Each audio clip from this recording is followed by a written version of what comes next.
So ఆ విధమైన చర్యలు ఇప్పుడు ముఖ్యంగా మీరు బిఎస్ఎఫ్ జవాన్ గురించి మాట్లాడారు. ఇంతకు ముందు కూడా మీరు చూసుకుంటే మన సర్జికల్ స్ట్రైక్ జరిగినప్పుడు కూడా అభినందన్ వర్ధమాన్ అని మన ఎయిర్ కమాండర్, అతను కూడా మిగ్ 29 దీంట్లో వెళుతూ అక్కడి నుంచి బయటకు వచ్చినప్పుడు అతన్ని కూడా ఆ సందర్భంలో బంధించడం జరిగింది.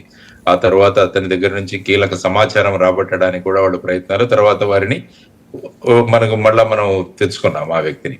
సో ఈ విధంగా మీరు అంటున్న బిఎస్ఎఫ్ అవి నిజంగా జరుగుతుందో లేదో తెలియదు కానీ, ఎందుకంటే ఈ మధ్య ఈ ఆర్టిఫిషియల్ ఇంటెలిజెన్స్ వచ్చిన తర్వాత అనేక ఇటువంటివి సృష్టించడం ఏమన్నా వాళ్ళు చేస్తున్నారా అన్నది కూడా, ఎందుకంటే అధికారికంగా ఒక ప్రకటన వచ్చేంత వరకు మనము ఈ విధంగా జరిగిందన్నదాన్ని ధృవీకరించాలి.